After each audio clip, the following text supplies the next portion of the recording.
I, dear Crubbers, have played Mina the Hollower in full. I've beaten the game. What? Almost twice. I've actually 100%ed the game, thanks to the help of one specific collectible that the developers had to tell me about, because it was the meanest collectible I've seen in a long time. Positive. I have played it. These folks have watched me play a little bit of it. They are also under the same embargo that I was. This is the preview impressions embargo for the game, and they have not played it, so they can ask me questions. I will answer whatever I can. The footage you are seeing on screen is of the first couple areas of the game. It's the stuff that we are allowed to show for the time being until my review, which I'll put out on the Golden Bolt when I am allowed to do so. My impressions, it's pretty good. Okay. You can end the video there. All right. Thanks for watching, everybody. $20, May 29th, I think. Enjoy. Yeah, $20, May 29th. The embargo is the 27th, I believe. So you'll see that in a couple weeks from now. Yeah, I played it. They sent codes out just a week or so ago, and I was playing it just pretty much while we were hanging out in Discord, using it as the excuse to play it earlier and get ahead of, on the video. Right. And I really enjoyed it. I have some issues with it, all of which will remain vague, obviously, for the purposes of not spoiling anything. One of the big things that I'll start with the usual thing I do, the compliment sandwich of the least favorite thing I have of the game first. It doesn't know when it wants to be a retro game sometimes versus a modern game with a retro aesthetic. Okay. Shovel Knight was really good with this. Shovel Knight, if you can't tell, one of my favorite games, maybe ever. I played that game a lot. And that game and most of the expansions upon it were all good at feigning retro while still being fair and modern. The worst thing you had was that, if you get hit, you get knocked back sometimes into a pit, but you had a piece of equipment that you could use to not be knocked back at all. Mina has the same thing in every capacity, down to there's an item that you don't get knocked back. There are actually genuinely hundreds of accessibility modifiers, some that make the game harder, some that make the game more random or weird.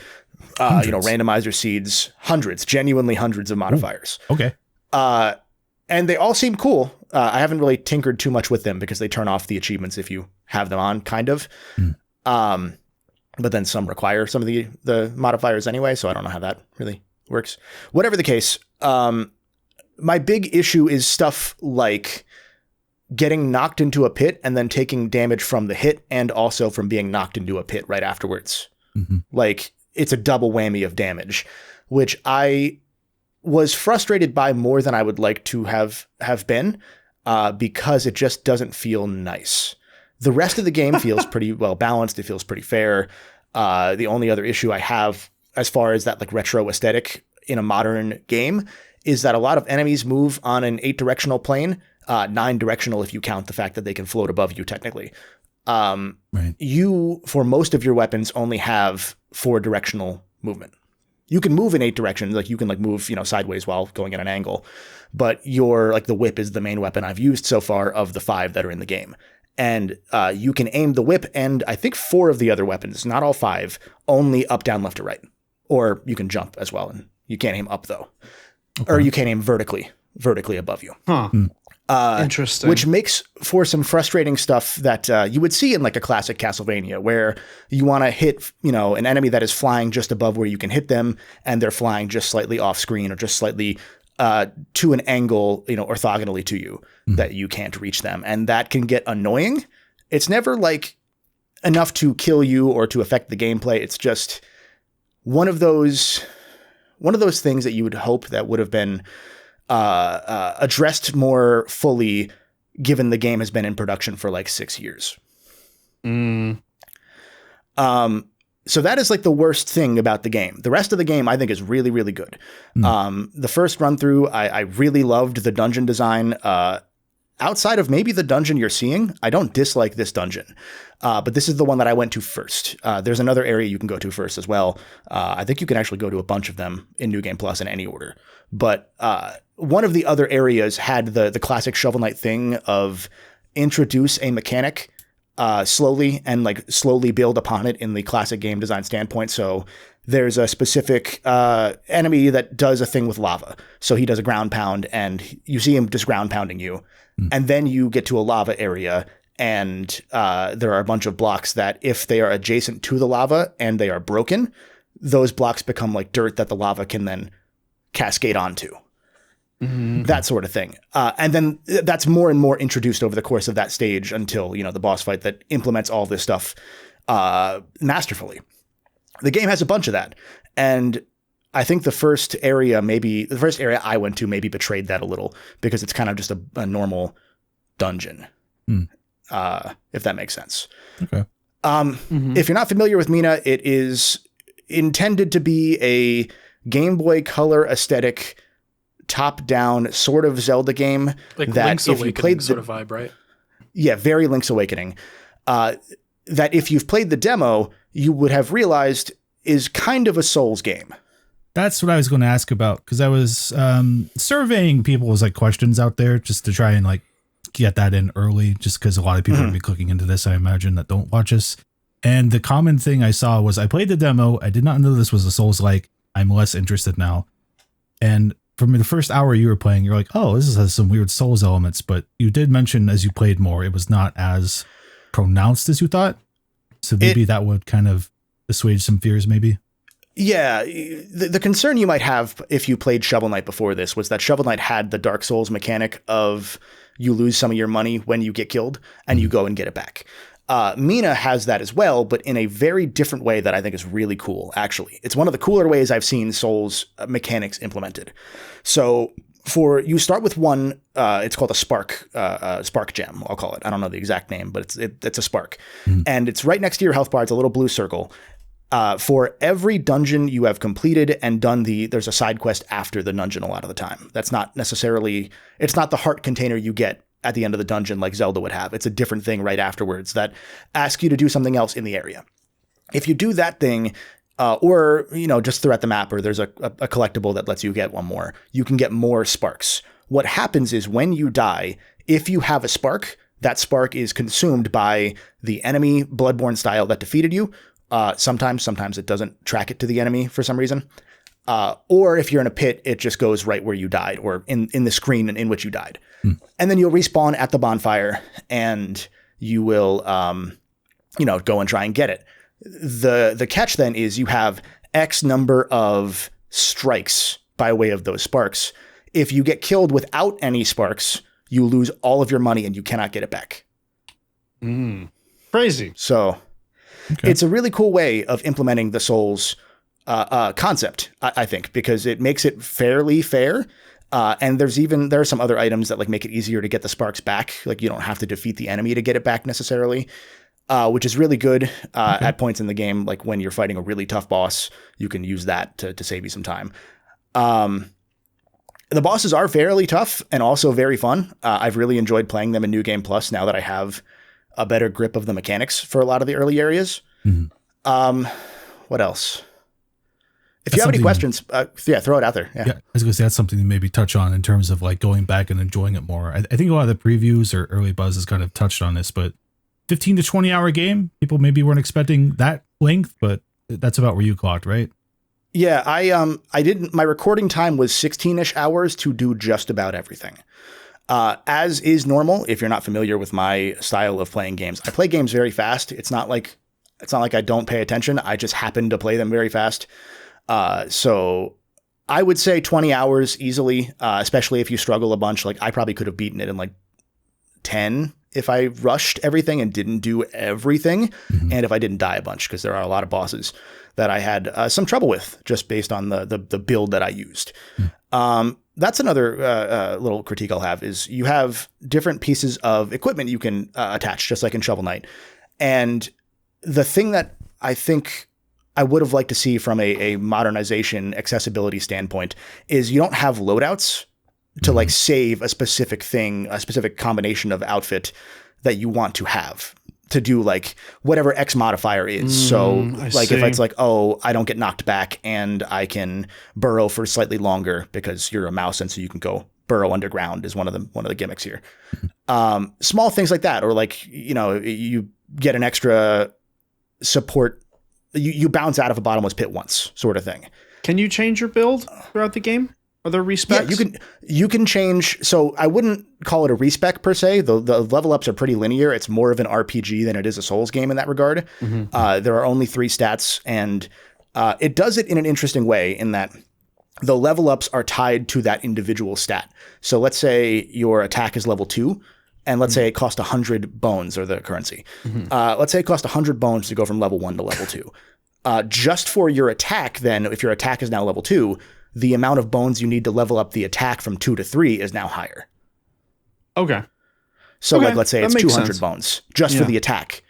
Or you can level up your defense for just the 100 because it's only level 1. 50 bones or whatever. Yeah, 100. Yeah, whatever it is relative to your level, which is a really cool way of doing it. And then there's also a gimmick of you will find throughout the map a bunch of hidden like bone gems that go to a separate bone gem bank, sort of like the Souls items where you crush a soul and you get a bunch. It's like that, but it's only at the bonfire that you can use those. So you might have enough to level up just based on what you've banked from exploring and finding the gems, which is, again, a bunch of really cool ways to modify the concept of, I don't even want to call it a Souls-like because it's really not. It's a Souls-like in the way that if you imagined a Zelda game would have taken the inspiration that Souls took from Zelda. It's like an Ouroboros of inspiration here, where if you saw like a real Zelda game, like an official Zelda game that took Dark Souls concepts, this would be what that would be. That makes sense to me. Yeah. Yeah. Who would you say this game is for? That's probably the tough question for it. Because I think the Souls thing will scare some people away, and I don't think it should, because it's incredibly fair. Like, it's between that and the accessibility modifiers, where you could just say, just have sparks forever sort of thing. You can make this game whatever you want it to be, which is really nice. It can be just a Zelda game with no RPG elements. It can be a Souls game where you don't have a level cap. You can just go as much as you want, level up, or get infinite money and just break the game however you want. So it's tough because we're in a different era now than when Shovel Knight came out. When Shovel Knight came out, it was one of the first true retro revivals in the sense that we think of them now. Yeah. And so that led to Shovel Knight becoming like the indie Mario for a long time. He was in everything because he was just the example of an indie game inspired by classic Nintendo games that we loved as, not really us as kids because we weren't in the NES days, but that our older siblings loved as kids or whatever. Yeah. Mina's different because there are so many other games now that do a similar thing. There's so many Link's Awakening inspired games now that it's going to be tough, I think, for them to stand out outside of the fact that they are the Shovel Knight team. Yeah, the pedigree. That's one thing I was going to ask was because for me, and maybe I'm projecting with this, maybe I'm being a pessimist, but I'm like, I feel like the only people that are super excited for this game are people coming from Shovel Knight. And so that's the thing, building off of what was asked before, that's the thing that I'm the most curious about, especially after the game is launched, seeing how the numbers do, how the general reaction is like, how many people are going to be out here praising the game that didn't come from Shovel Knight, that have their own reasons for being excited for this game? Because the game itself looks fine. It doesn't look bad by any means. It looks pretty fun. But I don't know. I'm also wondering, like, Shovel Knight did a great job at being a 2D side scroller that had a lot of risk versus reward with some deeper mechanics. Whereas I'm not entirely sure how this one's going to land. That's kind of been my perception throughout. Is I think this game has the sauce to do well, but you don't always, like, we're in an era where there's a lot of sauce. Like, Pipistrello came out last year, and it's an easy comparison to make because it's a top-down Game Boy Advance styled Zelda game, though that one was marketed more with the Metroidvania, Yo-Yo-Vania branding gimmick. So that one was like a Zelda game that became a Metroidvania, and it has a Game Boy Advance aesthetic. So going back to Game Boy Color, there's a market for it, but it's like 40-year-old dudes. So it's tough to sell to a lot of people unless you came from Shovel Knight or you know the quality of Shovel Knight. And I know, Chris, you've been playing Shovel Knight for, I think, essentially the first time. But I did like a basic run through like 3 or 4 years ago, maybe. Oh, okay. Just the one time. I didn't even touch the other campaigns or anything. Okay. So yeah, just on the whim, like yesterday to test out the Steam controller. I booted it up. Oh, you got one? Oh, lucky. Yeah, that's right. And it's been fun. I'm up This to... is now a Steam controller video. Yeah, surprise. Backdoor pilot. No, Now I know just what did, to say in this video. I just It's did okay. Treasure I Night. still have the Concord controller, so you know who's really winning. I hate you. I just did Treasure Night like an hour and a half ago, and I guess like maybe what a Shovel Knight fan would want to ask is, you heard me in the call last night, like I was playing it, and like every 5 minutes I was going aha or like there was some little game design thing, like even if you weren't looking for it, it just constantly just like hits that part of your brain. You're like, okay, this is well made. I feel good. Do you have a lot of that in Mina the Hollower, and does that sustain for the 16 hours? I think the biggest maybe weight around Mina's neck is just that it is from the Shovel Knight people, and I think that is going to carry a lot of expectation. There's a weight of that, and there's the weight of the Bloomberg article that came out at the end of last year. Yeah, because I was telling right you, around I was when like, it was, I wish I'd read that after playing the game. Actually, there's a weird aura around the game if you're paying attention, because it's been not marketed. Bloomberg framed it as a make or break experience, although the way that they actually at Yacht Club seemed to answer the questions about what they needed to do sales wise didn't seem nearly as dire as the article or the response to the article maybe made it seem. Because they were saying like, oh, if we get 200,000 sales, we'll be in good shape, which is that's not a lot for a game with this sort of pedigree. They have like 20,000 sales just on Kickstarter. If you go back, 4 years. Yeah. I think the first run is maybe long for what it is. I think they needed to make it long. I don't know the answer to like the issue that I would have there. There are a decent number of moments where it, again, maybe doesn't know what it wants to be, where there's like side missions that are very Zelda Big Goron Sword sort of side missions. I don't want to go into those in detail, but they're like outright annoying side missions that you don't need to do for anything besides like a piece of gear or whatever. But if you're going in the I want to do everything sort of thing that Zelda games tend to have you do, it leans maybe too much into that. So those moments take away, I think, from my overall opinion on the aha moments or the, oh, that's really cool moments. Okay. I think the dungeons, or like the areas, I shouldn't really call them dungeons, they're kind of just areas that feel sometimes like dungeons, those have a lot of that aha moment of that, oh, that's really cool. There's one that I didn't realize you could go to that area way earlier than I thought you could. It was only when I realized, use a mechanic in a slightly think outside the box way. And you can get to that area, not early per se, but you can do that area first if you wanted to. And so some of that was stuff that I'm like, oh, that's really cool. Or, oh, they use this in a really fun way. And then you get a random side mission where you're like, this is just annoying for the sake of it.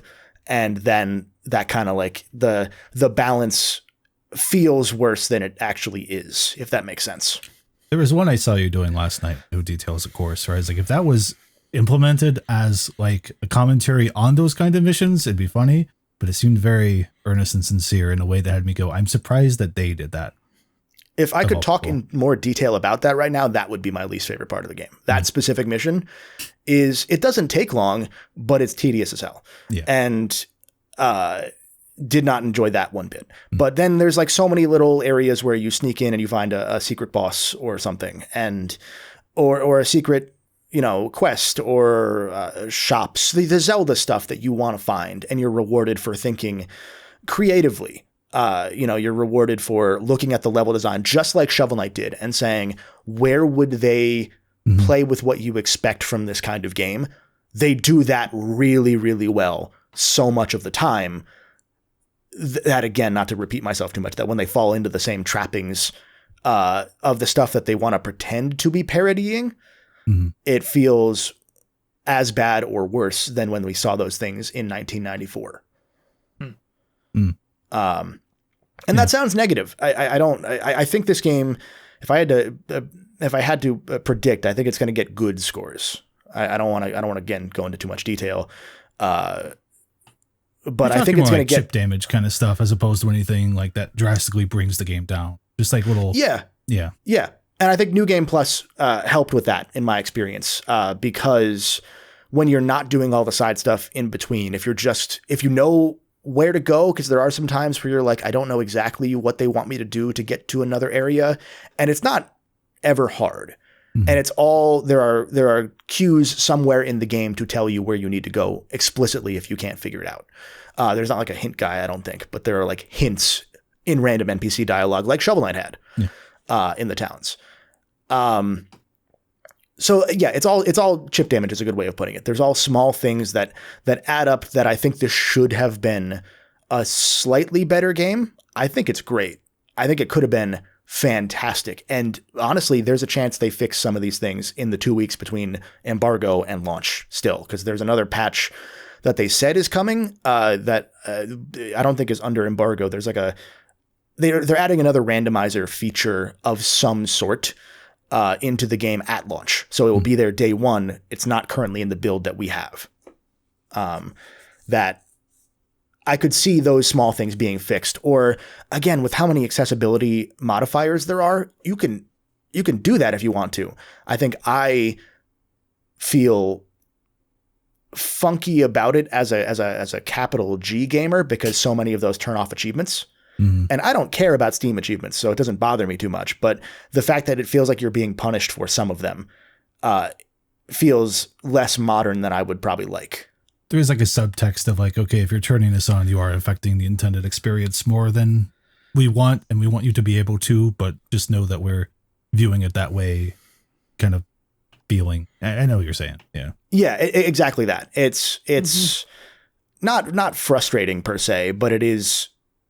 It's like a weird the way that it's phrased is like if you turn on a modifier that affects the gameplay experience, it will permanently disable achievements for that save.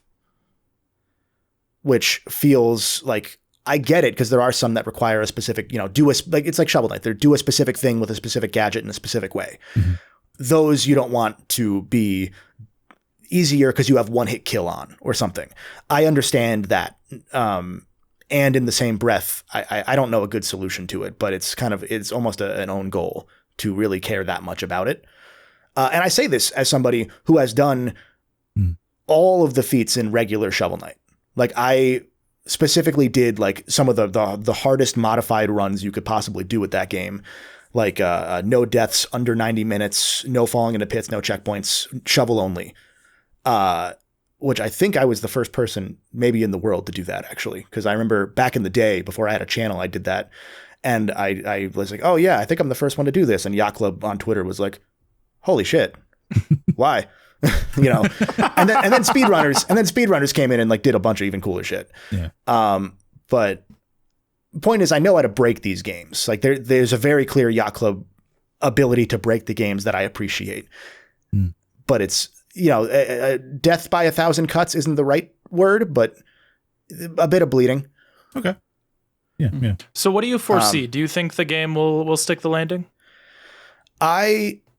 It's tough because if I take off my previewer locked into a certain amount of things I can say, brain, not that their guidelines were really that specific. Like they were just saying, don't show gameplay beyond the first couple areas and don't talk about a certain couple areas, which we haven't done.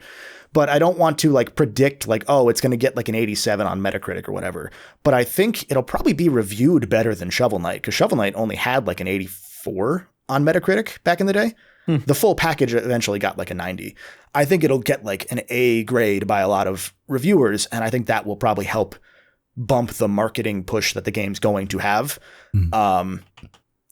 I think the question is whether it's been so long that people don't care anymore. That's the potential fear here, considering it's been delayed 6 or 8 months on top of the 3 years it was delayed from, because this is supposed to be a 2023 game. Oh, geez, Louise. Or Kickstarter had it as a 2023 game. Maybe they were hoping 2024. How long ago was the original Kickstarter? 2022. Oh my gosh, I thought it. And it had already been in production by that point. Holy for 2 years, give or take. Everything's so flash in the pan these days too, right? Like there's like 30 great games a week. Back when Shovel Knight came out, that could dominate discussion for like, it felt like a month. Maybe if you go back at the actual time period, it wasn't that much, but it felt like, oh man, Shovel Knight's the game you got to play. That was the game you talked about for a month, right? Like that was the Wii U game that you could get in 2014. Yeah. Now you can get 1 million Switch games per day. Mm-hmm. So it's going to be tough. I don't think it should struggle to hit its sales goals or anything. I think it should do well enough that we still get that 3D Shovel Knight that is supposedly on the way, that they just kind of paused to finish the game due to production hurdles. It seemed like they had 2 games going at once, and no studio is good at doing 2 games at once, just about. Like every studio tends to struggle with that. So an indie studio, I'm not shocked, right? Yeah, so I guess to summarize, this might sound more not negative, but maybe more dour than you might think for a game that, again, I think it's pretty good. I'm enjoying it more as I get to talk about it, because I haven't been able to talk about it yet. I think thinking about the things I really liked and the moments that I really had those aha moments, or those, oh, that's so cool. Mm-hmm. It's the kind of game I could see a lot of people replaying for a long time.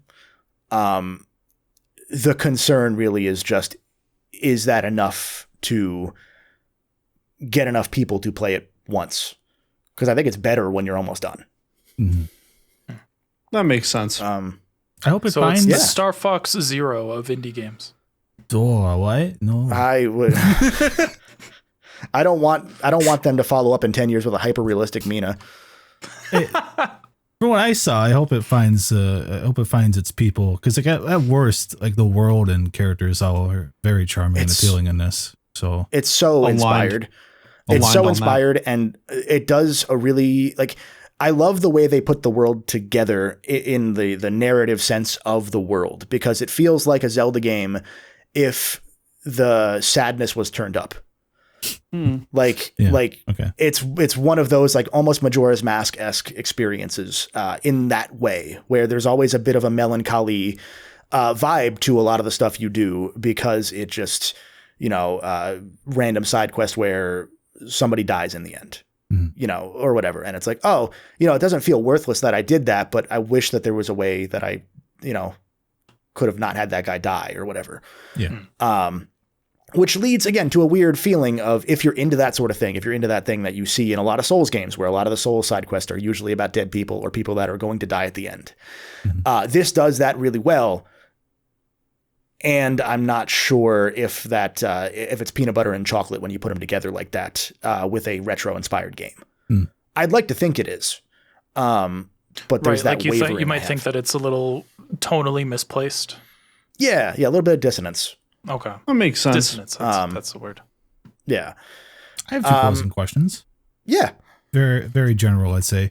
First one, the Kickstarter said Jake Kaufman was back. I assume that's still true. Is the music good? I have to listen to it maybe a little bit more. I think it's very good. And it took until New Game Plus for me maybe to appreciate, partly because my brain is then less on because I'm not recording while I'm doing it. Yeah. Because, that's the thing, that when you're reviewing something, you kind of can't pay as much attention to certain details just by the way that the process works. It's unfortunate, but that's how it goes. Yep. When I was doing New Game Plus, I haven't recorded anything. So I've just sat back and played it, or maybe had a podcast on the side while I'm doing it, but usually just played it. And I've been liking the soundtrack more that I'm consuming it in that way, similar to how I would have consumed Shovel Knight in the pre-podcast era of ADHD consuming media. Yeah.